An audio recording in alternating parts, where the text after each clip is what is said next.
대중의 사랑을 한몸에 받았던 스타 방송인들이 구설수에 올라 하차하는 경우를 우리는 종종 보게 되는데요. 속된 말로 한순간에 날아간다고들 하죠. 개통령이라는 애칭으로 불리며 개 훈련사로 명성이 자자했던 강영욱 씨도 이 같은 사례의 최신판이라고 할 수 있습니다. 방송인 강영욱 씨의 성공은 개 훈련사로서 그의 명성과 권위를 한껏 드높였죠. 한 지상파 방송 프로그램에서 의뢰인의 집을 방문해 반려견의 문제 행동을 살펴본 후 이를 바로잡기 위해서 솔루션을 척척 내놓는 그 모습을 보고 있노라면 누구든지 그에게 무한 신뢰를 할 수밖에 없겠더라고요.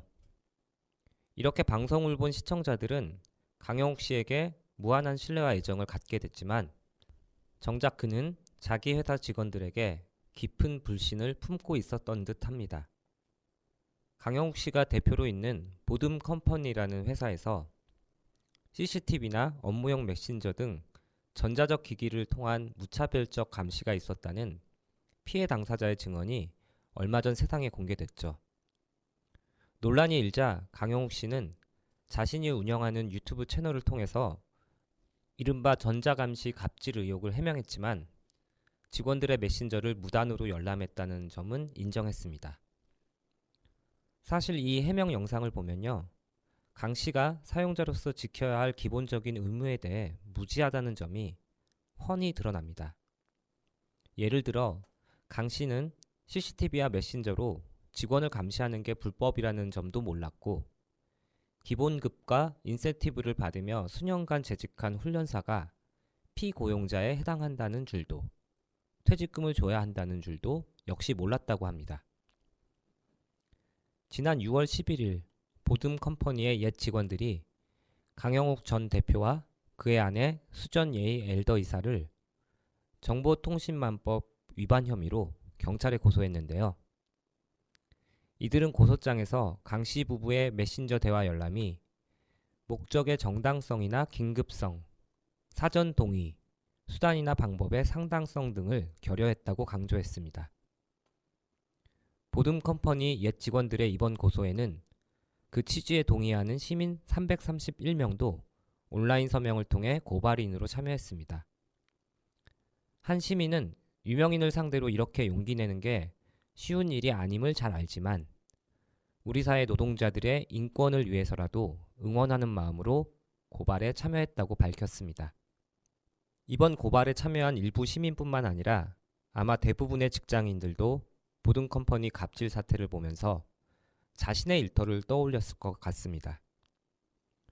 굳이 메신저, CCTV 감시 같은 극단적인 노동통제 사례가 아니더라도 많은 직장에서 일과 삶의 경계가 여전히 불분명한 게 현실이라는 점은 틀림없습니다.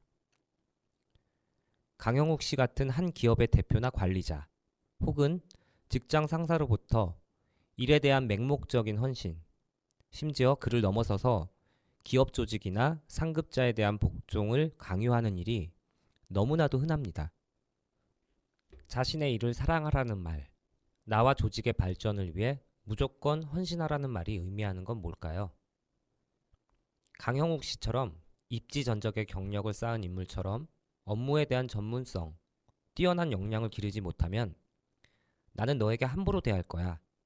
크게 망신당할 줄 알아. 결국 이런 겁박이 내포돼 있습니다.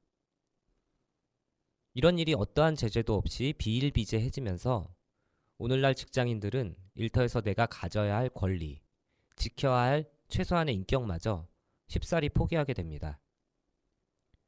결국 이 같은 관행이 곳곳에 자리 잡게 되면서 일터를 자기 희생의 공간으로 개인의 삶과 가치관보다 우선하는 공간으로 만드는 건 아닐까요?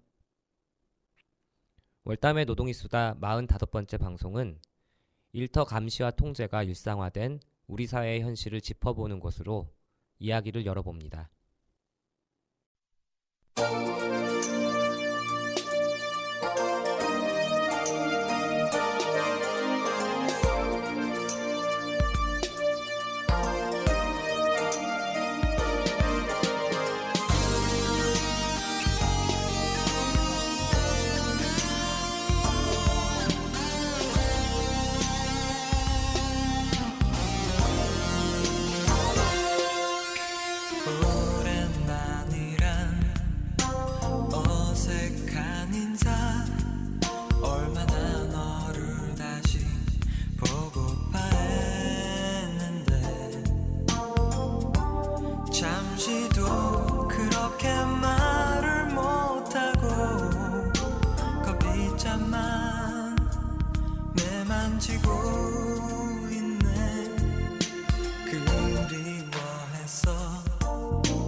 쓸쓸한 마음뿐인데 미안함에 방황하던 그때 여린 너의 가슴 가득한 그 상처 때문에 안녕 인사 뒤로 널 떠나갈 때를 아직도 되뇌이며 울먹이는 널 위해서 누구에게도 준 적 없는 내 모든 꿈을 너에게 맡길게.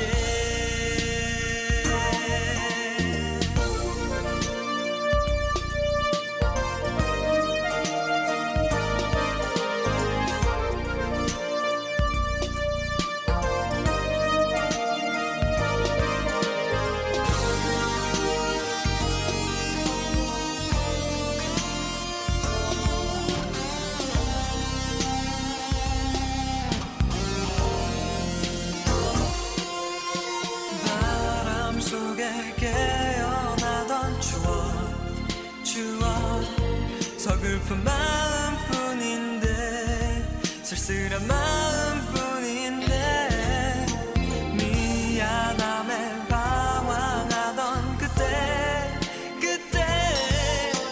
여린 너의 가슴 가득한 그 상처 때문에 안녕 인사 뒤로 널 떠나갈 때를 아직도 되뇌이며 울먹이는 널 위해서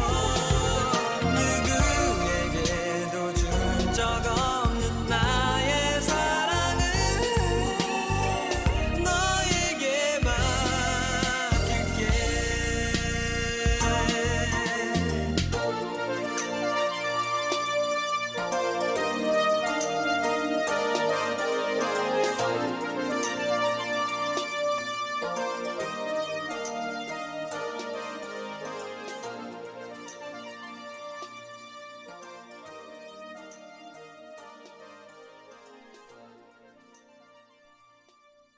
오늘 첫 곡으로 함께 들으신 노래는 가수 서주원의 또 다른 시작이었습니다. 월담의 노동이 수다 45회 방송은 한 달에 한 번 반월공단에서 일하는 작은 사업장 노동자들이 꼭 알아야 할 소식들을 차곡차곡 모아서 저희들에게 전해주시는 분이죠. 반월시야공단 노동조합 월담의 이미숙님 모시고 월담과 함께하는 공단 뉴스 시작해보겠습니다. 미숙님 어서 오세요. 네, 단원 FM 청취자 여러분 반갑습니다. 월담노조 이미숙입니다. 네, 미숙님. 네, 요새 폭염 때문에 다들 너무 힘들잖아요. 네. 미숙님은 이 찜통 더위를 어떻게 이겨내고 계세요? 아, 그러게요. 아직 여름이 본격적으로 시작됐다고 하긴 좀 이른 것 같은데 정말 더위가 장난이 아닌 것 같아요. 맞아요. 네, 이런 날씨에서 야외 작업하시는 건설 노동자분들이나 뭐 배달 노동자, 청소 노동자분들 건강도 특히 염려되고요. 맞아요. 예, 사실 이곳 반월공단의 작은 사업장 대부분이 네. 푹푹 찌는 더위를 씻어낼 쾌적한 뭐 작업 환경을 갖춘 데가 거의 없다시피 하잖아요. 그렇죠. 네. 네. 그래서 작은 사업장에서 일하는 분들의 건강도 저희는 많이 염려가 되더라고요. 맞습니다. 여기서 잠깐 제 개인적인 얘기를 하자면 네. 제가 올 초에 이사를 했잖아요. 네네. 근데 이 집이 지금 에어컨이 없어요. 아하. 그래서 저는 그게 너무 적응이 안 되더라고요. 그러게요. 예전에야 에어컨이 사치품이었지만 지금은 거의 복지 수준인 거잖아요. 그렇죠. 이게 조금만 더 지나면 그 무시무시한 열대야가 올 텐데 어떡하시려고 그러시는 거예요? 이제 저희 뭐 집에 뭐 하나 뭐 어떻게 부채라도. 부채는 여러 개가 있는데요. 아, 그렇군요. 자면서 부채질을 할 수는 없잖아요. 네네. 네. 큰일 아, 났네요. 네, 큰일 났죠, 네. 아무튼 뭐 작은 사업장의 노동 환경 얘기를 저희가 여기서 안 할 수가 없는 게 작업장 안에 냉방 장치는 고사하고 환기 시설조차 미비한 곳들이 지금 적지 않잖아요. 네, 그래서 이번 여름을 맞이하는 작은 사업장 노동자들의 건강을 저희가 걱정하지 않을 수가 없는 거죠. 그렇죠. 네. 용효님은 혹시 고용노동부에서 열사병 예방을 위한 기본 수칙 이행 가이드를 네. 매년 하절기를 앞두고 발표하고 있다는 거 혹시 알고 계셨어요? 아, 네네. 뭐 음, 제가 네. 실내 작업과 네. 야외 작업을 구분해서 그 가이드가 발표된다는 거는 사실은 이 방송 직전까지도 몰랐고요. 아, 그렇군요. 그래서 이제 저는 음, 제가 알고 있는 내용은 원래 음. 물, 그늘, 휴식 네, 이렇게 맞습니다. 알고 있었는데 네. 저희가 오늘 또 얘기할 부분들은 이제 실내 작업자들을 특별히 또 감안해서 얘기하는 부분이기 때문에 그늘이 아니라 바람, 네. 그래서 물, 바람, 휴식 이렇게 얘기가 되고 있는 거 맞죠? 네, 맞습니다. 네. 이게 아까 말씀하신 물, 그늘, 휴식은 야외 작업을 네, 네. 할 때 맞아요. 3대 수칙이죠. 네. 그래서 우리가 얘기하는 제조 부분에서는 물, 바람, 휴식 이걸 3대 수칙이라고 하더라고요. 그래서 열사병 예방 3대 기본 수칙으로 충분한 물 섭취, 네. 그리고 작업자가 일하는 장소에 더운 공기가 정체되지 않도록 냉방 장치나 환기 장치를 설치하고 그리고 폭염특보 발령 시에는 1시간마다 10분에서 15분 이상의 규칙적인 휴식 보장을 제시하고 있습니다. 네. 그렇죠.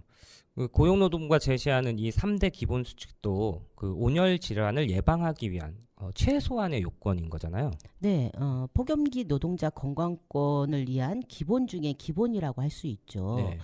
그런데 이런 기본 원칙조차 제대로 지켜지지 않는 작은 사업장들이 바늘공단에는 많은 것도 사실입니다. 네. 그 노동자들한테 작업 중에 물, 바람, 휴식을 제공할 수 있는 가장 이상적인 공간이 바로 휴게실 아닌가요? 그렇죠. 사업장 휴게실이 설치되어 있는 경우에는 시원하고 깨끗한 물을 마실 수 있는 정수기도 있을 테고, 그렇죠. 그리고 냉방 장치도 당연히 구비돼 있어야 하니까 더위나 햇빛을 차단할 수 있는 최적의 장소이기도 하죠. 무엇보다 휴게실은 노동자들이 쉬는 시간에 자유롭게 이용할 수 있는 시설이기도 하니까 네. 앞서 말씀드린 대로 3대 기본 수칙 중 하나인 휴식을 위해서라도 꼭 필요한 공간입니다. 네. 말씀하신 대로 사업장 휴게시설이 곧 온열 질환 예방을 위한 물, 바람, 휴식을 적절히 제공할 수 있는 그런 장소기도 하겠네요. 네, 그래서 월담노조에서는 작은 사업장 노동자의 실권리를 위해서 휴게실이 마련돼야 한다고 지난 몇 년 동안 계속 이야기를 좀 하고 있어요. 그렇죠. 그래서 반월시야공단에 있는 사용자 단체라든지 관할 지자체, 고용노동부 뭐 이런 곳에 계속 요구를 하고 있는데 사실 사용자 단체나 관계 기관들도 아직 미온적이라는 게 너무 답답하고 안타까운 지점이긴 합니다. 맞아요.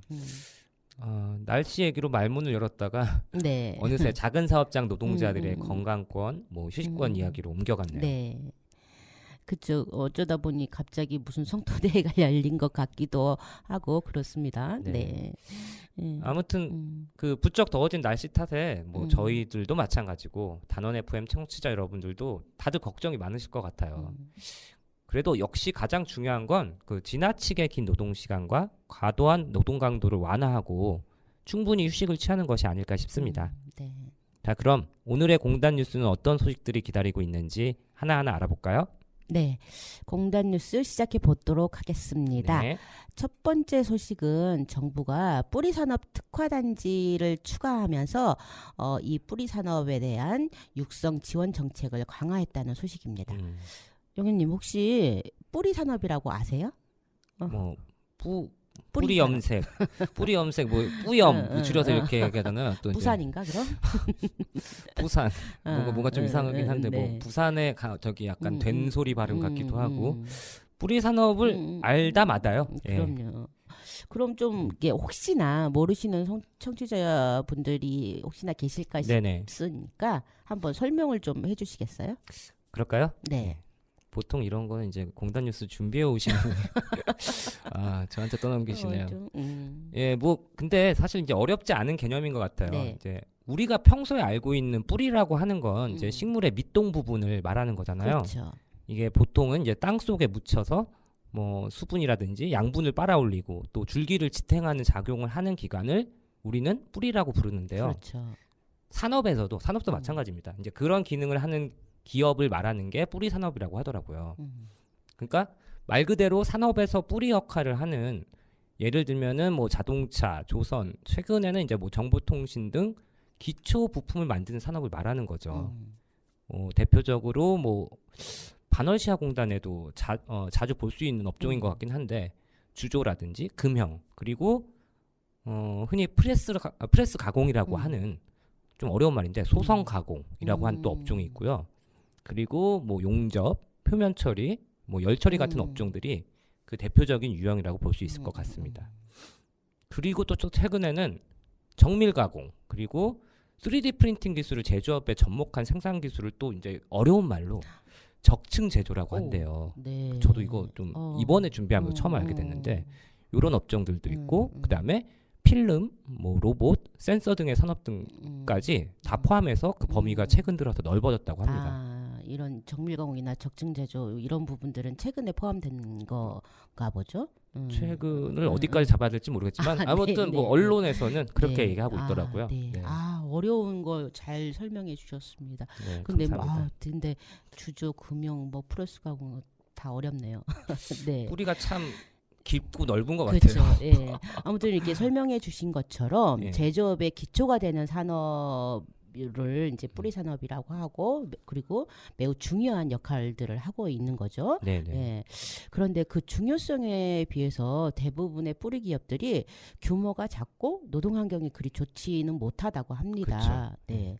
그래서 정부가 지난 4월 8일 뿌리 산업 육성을 위한 예산을 6,369억 원을 투입한다는 결정을 내린 바가 있습니다. 네, 숫자만 나오면 이렇게 잘 읽지를 못하네요. 아무튼 그에 따라서 6월 13일 뿌리산업 특화단지가 추가 지정되었다고 해요. 그래서 전남의 율촌 단지, 그다음에 충남 예산, 부산 섬유염색 가공단지와 함께 안산 반월공단에 있는 반월 패션 컬러 산업단지가 뿌리산업 특화단지에 포함됐다고 합니다. 네. 그러니까 미숙님 말씀은 결국에는 더 많은 정부 예산을 투입해서 뿌리 산업을 육성하겠다는 거잖아요. 네. 그러면 주로 어떤 부분에 지원되는 건가요? 정부가 지원하는 것은 전문 인력 양성, 그리고 뭐 사고 위험이 많은 공정을 하는 사업장에 대해서는 노후한 설비나 위험한 공정을 개선하기 위한 안전 설비 투자를 지원한다고 합니다. 그것과 더불어서 생산성을 높이기 위한 자동화, 지능화를 지원하고 디지털 전환 촉진 등 역량 강화 프로그램도 집중 지원한다고 합니다. 네. 반월 염색단지도 이번 지정으로 뭐 폐수 처리라든지 폐열 해수, 그리고 물류센터 등 공동 활용 시설 등도 지원을 받게 될 예정이라고 합니다. 근데 아까 말씀하신 것 중에 이제 우리는 이제 보통 반월 염색단지라고 부르는데 뭐 기업이나 또 언론 쪽에서는 반월 패션 컬러 산업단지라고 하는군요. 그래, 예. 참 뭔가 약간 좀 세련되게 만드는데 뭐 일가견이 있는 것 같습니다. 그럼요. 뭐 반월시아공단도 저희끼리야 반월시아공단이라고 부르지만 최근 이제 공식적으로 부르는 명칭은 안산 스마트 허브, 그리고 저 시화단지도 시화산업단지도 뭐 시흥 스마트 허브, 그러게요. 이런 식으로 부르잖아요. 예. 사실 우리가 그 공단을 매일 드나드니까 저희는 알잖아요. 예. 그 이름들이 얼마나 예. 어울리지 않는지를. 맞아요. 예. 좀 생뚱맞다고 해야 되나? 그렇죠. 예. 예. 그러니까 뭐 그게 약간 좀 뭐 미래지향적이고 뭐 첨단을 상징하는 그런 용어로 그렇게 만드는 것 같긴 한데 좀 내실 있게 좀 가꾸는 게 더 중요할 것 같아요. 맞아요. 맞는 잠깐 말씀. 뭐 말을 잠깐 딴 길로 새긴 했지만 아무튼 그 저하고 미숙님이 함께 활동하는 그 월담 노조가 네. 최근에 뭐 공단 선전전을 많이 나가고 있잖아요. 그렇죠. 그런데 아까 말씀드렸던 반월 염색단지, 여기 이곳의 노동 환경이 그렇게 좋지 못하다는 걸 늘 마주하게 되거든요. 네, 맞아요. 예, 대표적으로 뭐 공장에서 뿜어져 나오는 악취 문제가 저는 개인적으로 굉장히 심각하다고 느꼈거든요. 네, 맞아요. 저희 갈 때마다 그런 얘기 많이 하잖아요. 네. 그래서 이번 지원 대책 관련한 기사를 쭉 찾다 보니까 2021년에도 월담에서 염색단지 문제점에 대해서 지적한 바 있더라고요. 그랬군요. 예. 당시 우리 이제 월담에서 염색단지의 이런 악취 문제, 그리고 오폐수 문제, 그리고 이렇게 섬유를 이제 고온으로 이렇게 다림질하는 과정에서 발생하는 그런 백연이라는 물질이 있어요. 화이트 스모그. 예, 그렇죠. 이런 문제 등을 이제 고질적인 문제로 지적을 했더라고요. 네. 예. 그리고 또 설비 노후화에 따른 교체와 개선이 필요하다는 점도 이야기를 했었습니다. 이러한 문제는 노동자뿐만 아니라 지역 주민들의 뭐 안전과도 밀접하게 관련되어 있기 때문에 네. 정부와 지자체의 지원이 필수적이고, 염색단지 작은 사업장의 주문 생산을 맡기는 원청사도 환경 개선과 공정 개선에 나서야 된다는 점을 강조한 바 있습니다. 네. 그랬었군요. 그런데 안타깝게도 염색단지 작은 사업장 현실은 지금도 크게 달라지지 않은 것 같거든요. 뭐 예를 들어서 뭐 일감이 줄어들었다면서 더 이상 이제 공장을 운영하지 않는 업체들이 속속 문을 닫고 있는 실정이더라고요. 네, 그렇습니다. 제조업 기반이라고 하면서 작은 사업장의 실태를 실질적으로 개선하기 위한 노력은 지금까지 찾아볼 수 없었습니다. 네, 그리고 법과 제도에서 배제된 작은 사업장 노동자의 권리는 늘 밑바닥이었고, 개선을 말하면서 작은 사업장이라 뭐 사업주가 여력이 없다라고만 말을 합니다.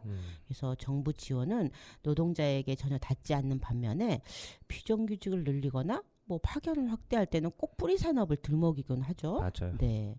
그래서 이번 지원으로 실질적인 변화가 있기를 정말 바래 봅니다. 네, 맞습니다.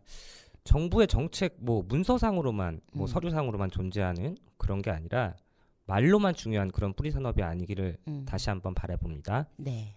그럼 다음 소식 전해주시죠. 네, 다음 소식은 지난 6월 7일 네. 서울대 김승섭 교수와 서울사이버대 강태성 교수 연구팀이 네. 사업장 규모에 따른 산업보건 유해 요인과 보호자원 불평등이라는 연구 논문을 안전보건 국제학술지에 게재를 했다고 합니다. 네. 그래서 이 연구는 산업안전보건연구원이 2017년에 실시한 5차 근로환경 조사를 기반으로 했는데, 이 조사는 만 15세 이상 취업자 5만 명을 대상으로 3년마다 실시되는 조사라고 합니다. 사실 뭐 더 가까운 시기에 조사도 있었지만 네. 뭐 이 시기가 뭐 코로나 시기랑 겹치면서 이런 코로나 상황에 반영된 조사라서 더 일반적인 상태를 뭐 파악하기 위해서 그 전인 2017년 자료를 토대로 연구를 했다고 해요. 예. 특히 그 가운데 제조업 노동자에 대해서 살펴본 것이고, 그리고 뭐 이렇게 이제 공단 지역 작은 사업장 노동 안전 실태를 비추어 볼 수 있어서 매우 유용한 연구라고 생각이 됩니다. 그렇군요. 제조업 노동자의 산업보건, 그것도 사업장 규모에 따른 유해 요인과 보호 자원에 대한 불평등을 살펴봤다고 하니까 저도 뭐 여러모로 관심이 가는데요. 네. 이 연구의 그 구체적인 내용도 궁금한데요. 네, 먼저 이 연구에서는 제조업 노동자들을 5인 미만 사업장에서 일하는 노동자와 그리고 49인 이하 사업장, 그리고 50인 이상 사업장에서 일하는 노동자, 이 세 분류로 구분을 해서 분석을 했다고 해요. 네. 그리고 유해 요인에 대해서 물리화학적 위험 요소 9가지, 그리고 인간공학적 위험 요소 6가지, 심리적 위험 요소 3가지 등 총 18가지 항목을 살펴봤다고 합니다. 네. 그리고 마지막으로 유해 요인으로부터 노동자들을 보호할 수 있는 보호 자원에 대해서는 뭐 어떤 걸 봤냐면 네. 노동조합 및 노동자 협의회가 있는지, 안전보건 대표자 및 안전보건위원회를 두었는지, 또는 의견을 밝힐 수 있는 정기 회의가 있는지, 그리고 안전 문제를 다룰 수 있는 뭐 창구나 건강 그리고 안전에 대한 정보 제공이 실제 있는지 이런 5가지 항목에 대해서 살펴봤다고 합니다. 네. 네. 그러니까 뭐 사업장 규모별로 노동자들을 분류하고 그들이 유해 요인에 얼마나 노출을 되었는지를 살핀 다음에 이들을 보호할 수 있는 자원, 뭐 아까 말씀하신 것처럼 노동조합이라거나 안전보건위원회가 있는지, 그리고 마지막으로는 안전에 대한 정보를 얼마나 제공받는지에 대해서 살펴봤다는 말씀이군요. 네. 그럼 그 결과는 어땠나요? 그 결과 5인 미만 사업장 노동자들이 유해 요인에 더 많이 노출되어 있다는 것이 사실상 확인되었습니다. 네. 일부 항목을 제외하면 대부분의 유해 요인에 노출되어 있는 비율이 50인 미만 사업장에서 훨씬 더 높게 나타난 거죠. 뭐 심한 소음이라든지 반복적인 동작 그리고 감정적 스트레스 등에서도 소규모 사업장 노동자들이 더 많이 노출되고 있다는 것도 확인되었습니다. 네. 반면 조직적 보호 자원은 매우 부족했습니다. 안전보건 개선을 요구할 노동조합 뭐 이런 노동조합 등이 있는 비율은 5인 미만의 경우는 2.7%에 불과했고 49인 이하의 경우에도 7.6%에 불과했습니다. 네. 사실상 작은 사업장 노동자들은 노동조합 등 안전보건 보호 자원에 접근하기 어렵다는 것이 다시 한번 확인된 것이죠. 네. 사실 이런 결과는 어쩌면 당연한 결과이기도 하고 우리가 이미 짐작하고 있었던 일이기도 합니다. 그렇지 않습니까? 그렇죠. 네. 그런데 이런 실태가 연구 결과로 확인되었다는 것에는 큰 의미가 있는 것 같습니다. 그렇습니다. 이렇게 작은 사업장 노동자들이 안전의 사각지대에 내몰린 건 결국 제도의 배제로부터 비롯된 문제인 거잖아요. 네. 그래서 얼담에서도 이런 작은 사업장 노동자에 대한 제도적 차별과 배제를 멈춰야 한다. 이렇게 계속해서 이야기하고 있었던 거죠. 네, 맞습니다. 산업안전보건법 2장 안전보건관리체제와 3장 안전보건교육 등 이런 것들은 5인 미만 사업장에 적용하지 않고 있습니다. 맞아요. 그렇죠? 네. 중대재해처벌법도 5인 미만 사업장에서는 적용되지 않고 있고요. 예. 그렇기 때문에 연구팀 또한 작은 사업장에도 법적인 규제와 노동자들에 대한 보호 자원이 필요하다라고 강조를 했습니다. 네. 그런 점에서 이번 연구 결과를 정부도 면밀히 검토하고 정책에 반영하면 좋겠습니다. 네. 월담의 노동이 수다 오늘 방송은 월담과 함께하는 공단 뉴스 코너로 꾸며지고 있는데요. 이쯤에서 노래 한 곡 듣고 다음 이야기로 넘어가 보겠습니다. 오늘 함께 들으실 노래는 미숙님의 선곡입니다. 네. 때이른 더위 때문에 올여름을 어떻게 나야 할지 벌써부터 걱정인데요. 많이 걱정이신가 봐요. 네. 네. 그래도 이 노래를 들으시면서 한여름 바닷가의 시원한 풍경을 청취자 여러분들도 떠올릴 수 있을 것 같습니다. 네. 윤종신의 해변 무드송 함께 들으시겠습니다.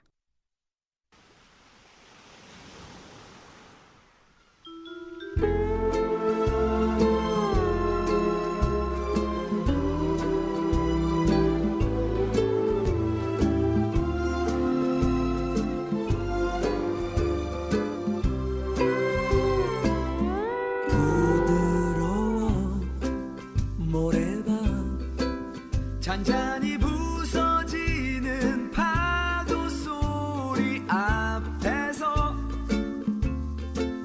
너와 나 단둘이 이게 바로 천국 아니겠니. 안겨볼래 내 품에 그렇게 놀고 우람하지는 않겠지만 조차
다시 번진 거야. 우리 여기에서 그냥 와 살아버릴까. 난 부족할 게 없어. 내가 필요한 건 너뿐인데 너 하나만 있어준다면 내 인생 바랄 게 없어. I love you. 내 인생 바랄 게 없어. I love you.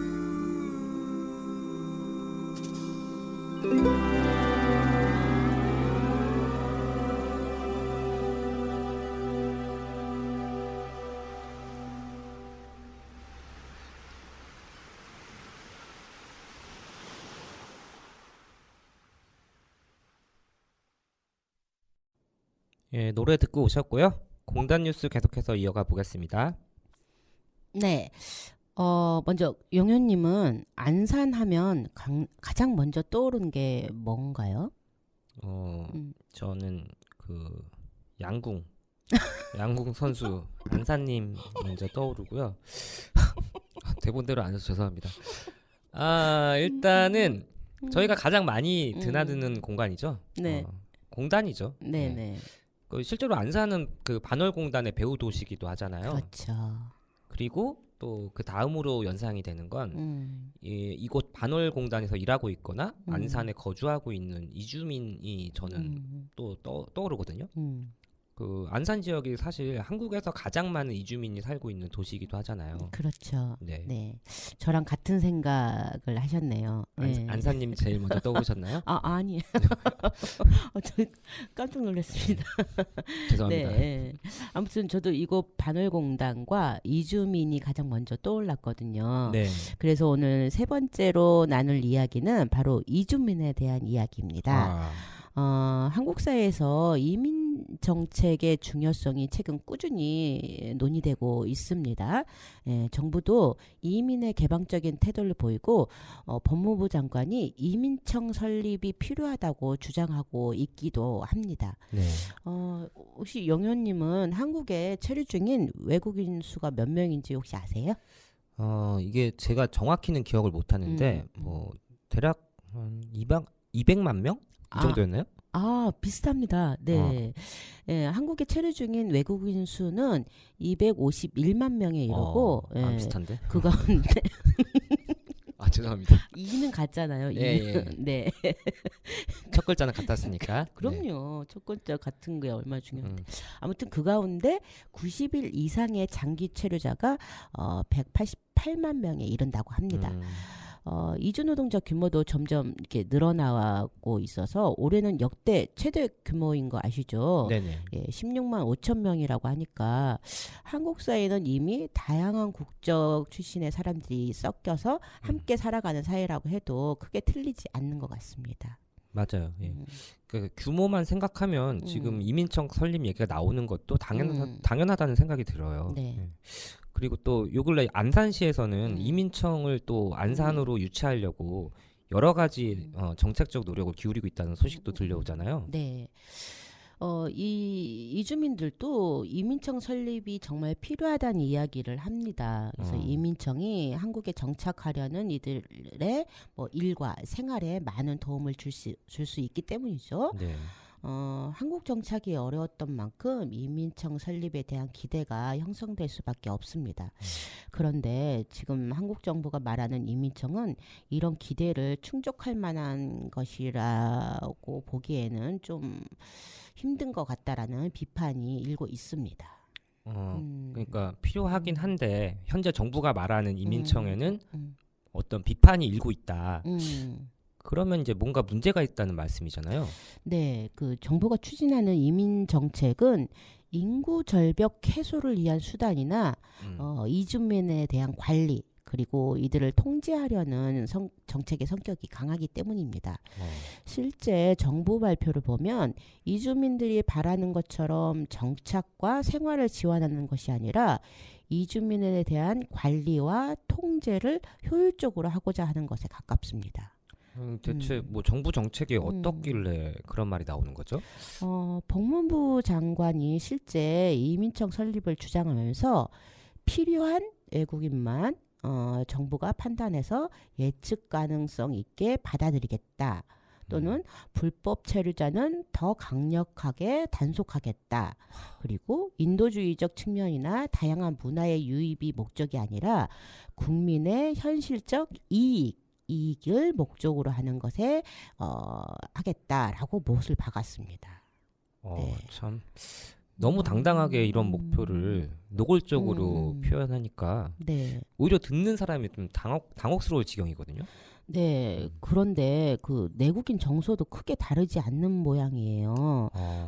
이민정책연구원이 진행한 국민인식조사에서도 이민청이 필요하다고 응답한 68% 가운데 3분의 2 정도가 외국인 관리를 강화하기 위해서 이민청이 필요하다고 답을 했다고 합니다. 어떤 방식으로 조사를 했는지는 모르겠지만 이 조사 결과만 보면 좀 안타깝네요. 그러게요. 네. 그러니까 정부 정책뿐만 그런 게 아니고 국민 정서도 이제 마찬가지라고 하니까 좀 안타깝네요. 어쩌면 근데 그런 인식 자체를 정부가 조정하는 건 아닐까 하는 생각도 들거든요. 사실 뭐 저출생 문제가 심각하다는 얘기는 요새 들어 하루에도 몇 번씩 들려오잖아요. 그렇죠. 뭐 예를 들어서 출산이 뭐 애국이라는 뭐 이상한 광고 문구들까지 네. 등장하는 마당이고요. 물론 이제 사회 유지라는 측면에서 저출생 현상이 정말 심각한 문제라고는 볼 수 있을 것 같은데요. 그렇지만 좀 앞서 말씀해 주신 것처럼 이민 정책을 뭐 인구 절벽 해소를 위한 수단으로 바라본다거나 그런 시각에서 이주민을 대하면 이건 사실 사람 중심의 정책이 아니잖아요. 그렇죠. 공동체의 뭐 유지를 위해서 뭐 이주민을 뭐 그저 활용하거나 관리해야 할 대상으로만 보고 있는 거잖아요. 네, 맞습니다. 이게 말씀하신 것처럼 이제 필요한 외국인을 들여와서 어떤 수단을 위한 도구로 채워넣겠다라는 발상은 차별과 배제가 만연한 한국 사회를 더욱 비틀리게 만드는 것일 뿐인 것 같습니다. 네. 그래서 편견 없이 이주민과 함께 살아가는 사회, 그리고 차별이 없는 평등한 사회가 되었으면 좋겠습니다. 네. 네. 저도 마찬가지 생각입니다. 네. 이제 공단 뉴스 마지막 소식이죠? 네. 내년도 그 최저임금을 결정하기 위한 논의가 한창이죠. 네, 그렇죠? 이제 뭐 거의 막바지인 것 같은데 뭐 접점이 만들어지고 있나 모르겠어요. 네, 거의 막바지. 그렇죠. 그 가운데 비정규직 이제 그만 공동투쟁이라는 단위에서 네. 지난 6월 5일 서울에서 비정규직 최저임금 증언대회를 열었다고 합니다. 예, 특히 뭐 저임금, 비정규직 노동자들의 임금 명세서를 분석한 결과를 발표해서 눈길을 모았는데요. 네. 이날 증언대회에서는 최저임금 산입범위 확대와 네. 그리고 물가 인상률에 비해서 턱없이 낮은 인상률 이런 것들에 의해서 저임금 노동자들이 생계 보장에 어려움을 겪고 있다라는 실태가 증언되었습니다. 그렇군요. 지난 정부에서 최저임금을 급격히 인상하면서 사업주들의 부담을 덜어준다는 명목으로 그 최저임금 산입 범위를 계약하는 일이 벌어진 거잖아요. 네. 이 최저임금 산입 범위 계약 때문에 복리후생비나 정기상여금 등이 최저임금에 차차 산입이 되었고 그에 따라서 결국에는 최저임금 인상을 결과적으로 상쇄하는 그런 부작용을 낳게 된 거죠. 네. 그렇습니다.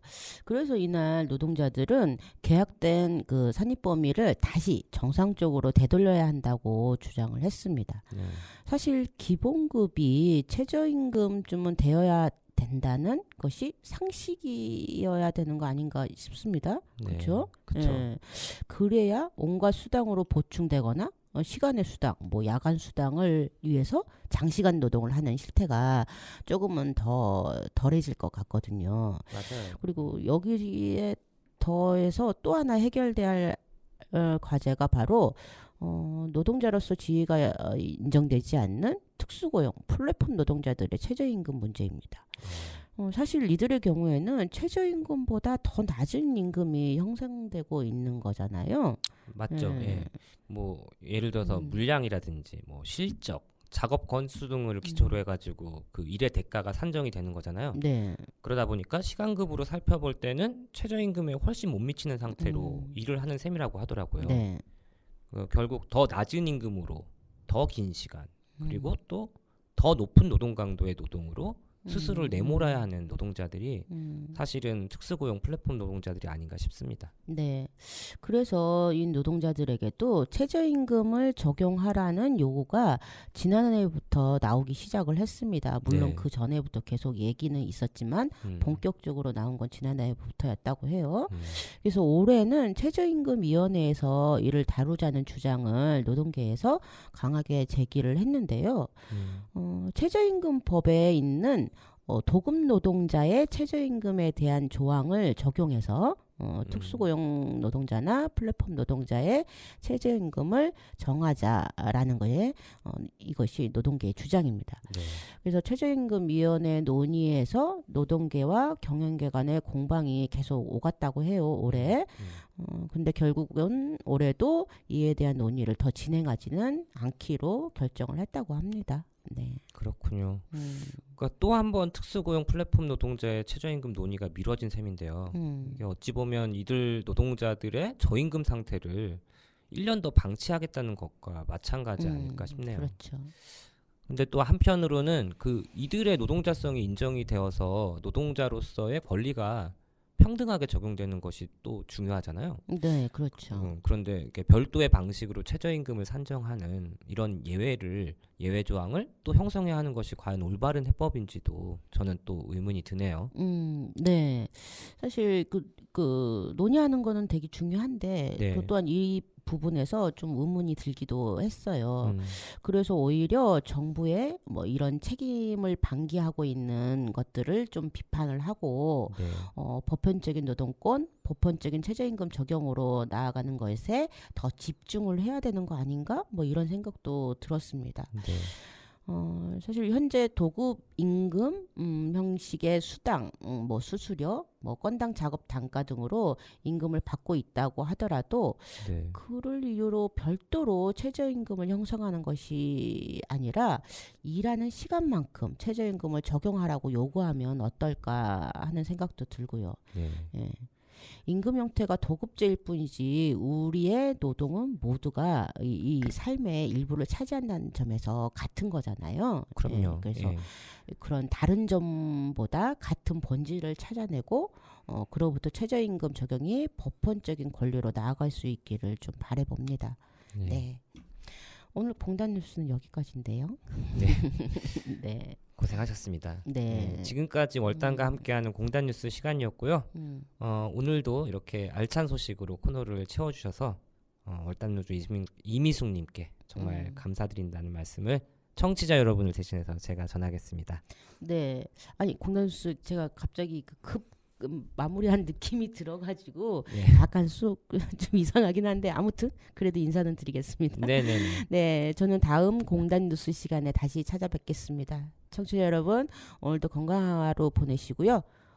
이른 더위 조심하시고 더위 잘 이겨내시길 바라겠습니다. 예, 물, 그늘, 휴식 그렇습니다. 이 3대 기본 수칙을 잘 지키면서 생활하시기 바랍니다. 그러면 미숙님 보내드리면서 저희는 또 신나는 여름에 어울리는 노래 한 곡 더 띄우고 마지막 순서 이어가 보도록 하겠습니다. 저를 보내는 게 신나신가 보죠? 네. 그렇게 들리셨다면 정답입니다. 네. 감사합니다.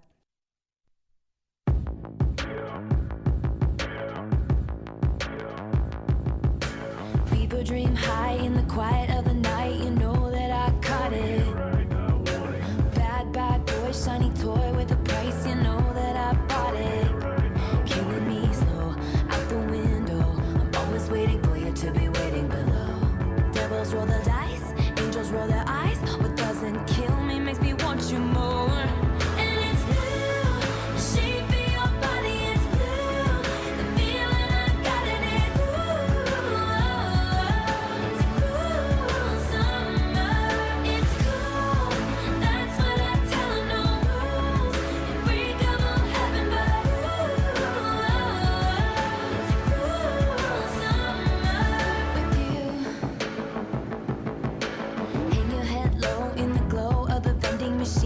not dying.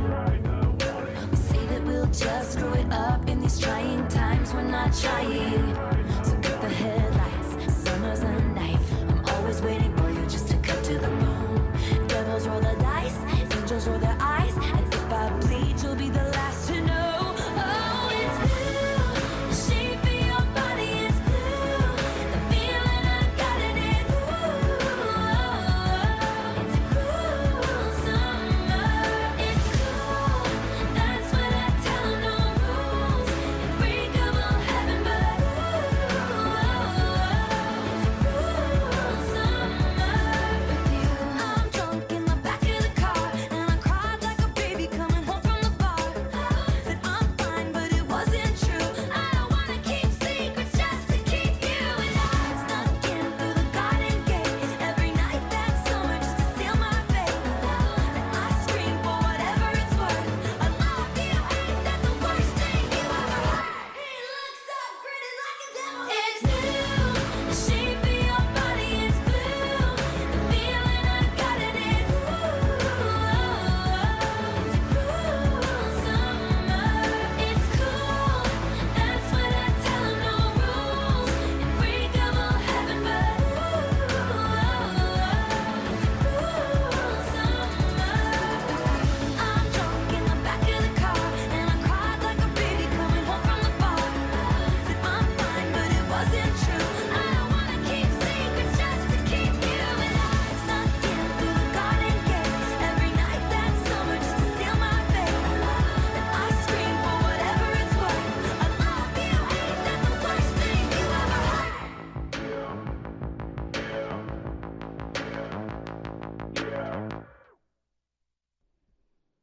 오늘 방송 오프닝에서는 보등컴퍼니 사태를 통해서 이른바 K 직장 문화의 어두운 이면을 함께 들여다봤는데요. 특히 CCTV나 업무용 메신저에 대한 무단 열람처럼 전자적 감시 체제가 일터 곳곳에서 버젓이 통용되고 있다는 걸 우리는 익히 알고 있습니다.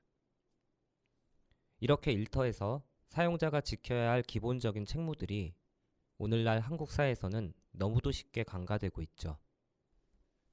여전히 퇴근 후 업무 지시 금지 같은 기본도 선을 넘는 일들이 허다합니다.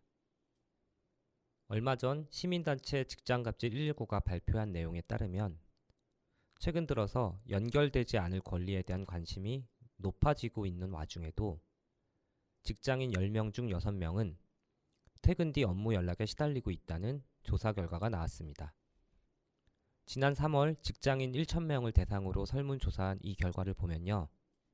응답자의 60.5%가 휴일을 포함해 퇴근 이후 직장에서 전화나 SNS 등을 통해 업무 연락을 받는다고 답했다 합니다. 구체적으로 살펴보면 매우 자주 받는다는 응답이 14.5%, 가끔 받는다는 응답이 46%였고요. 휴일을 포함해 퇴근 시간 이후 집이나 카페 등에서 일을 하는 경우가 있느냐는 질문엔 24.1%가 그렇다고 답했습니다. 특히 연령이 낮을수록 퇴근 후 업무를 한다는 응답이 많이 나왔다고 하는데요. 해외에선 2016년 프랑스를 시작으로 연결되지 않을 권리를 법제화하려는 흐름이 이어지고 있습니다. 프랑스 노동부 장관의 이름을 딴 엘꼼리 법은 50인 이상 기업이 근무 시간 이후 노동자들에게 스마트 기기를 통해 연락할 조건에 대해 노사 협정으로 정하도록 하고 있습니다. 또 유럽의회는 2021년 1월 유럽집행위원회가 연결되지 않을 권리에 관한 법률을 제한할 것을 요구하는 결의안을 채택하기도 했죠. 포르투갈은 지난해 1월 고용주가 정규 근무 시간 외에 직원에게 전화, 문자, 이메일로 연락하는 행위를 법적으로 금지하고 10인 이상 사업장이 이를 위반하면 벌금을 부과하도록 했다고 합니다. 국내에서도 연결되지 않을 권리에 대한 문제의식이 조금씩 싹트고 있는데요.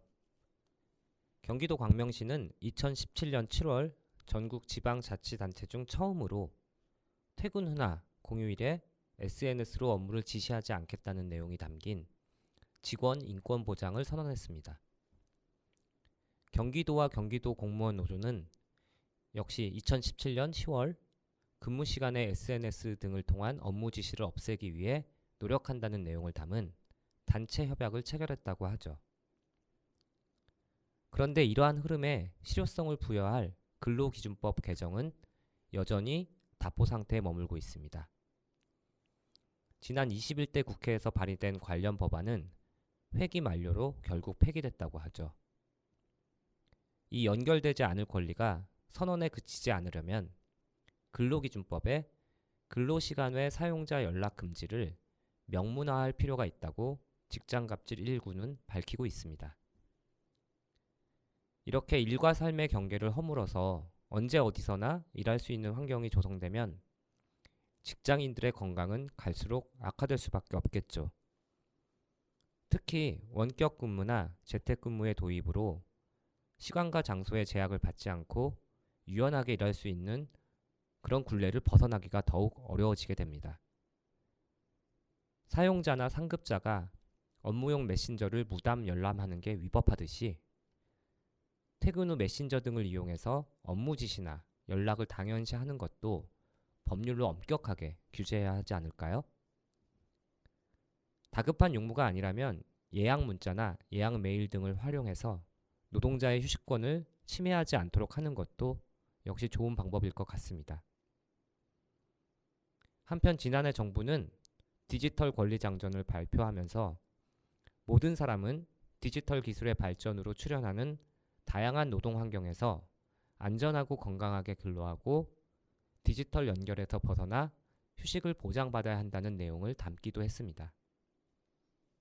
전자적 기기를 통한 감시뿐만 아니라 업무 디지털화를 통한 공짜 노동, 장시간 노동 문제도 역시 심각해지고 있습니다. 업무에 대한 전문 역량을 강화하고 효율성을 높인다는 미명하에 노동자의 건강과 인권을 침해하는 일이 더 이상 없기를 바라봅니다. 월담의 노동이 수다 45번째 방송은 이것으로 마칠까 합니다. 단원 FM 청취자 여러분, 오늘도 건강하고 행복한 하루 되시고요. 저는 다음 이 시간에 다시 찾아뵙겠습니다. 안녕히 계십시오. 서러운 마음을 못 이겨 잠 못 들던 어두운 밤을 또 견디고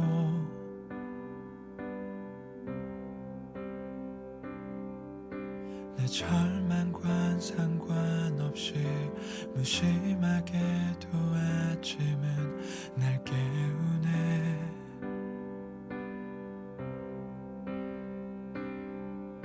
상처는 생각보다 쓰리고 아픔은 생각보다 깊어가 널 원망하던 수많은 밤이 내겐 지옥 같아.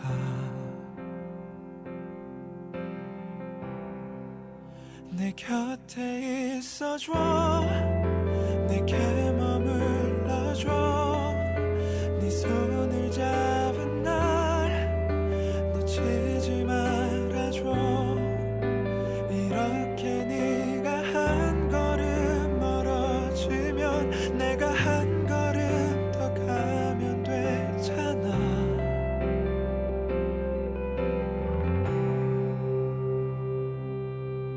하루에도 수천 번씩 네 모습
좀 안아줘 아무 말 말고서 내게 달려와줘 외롭고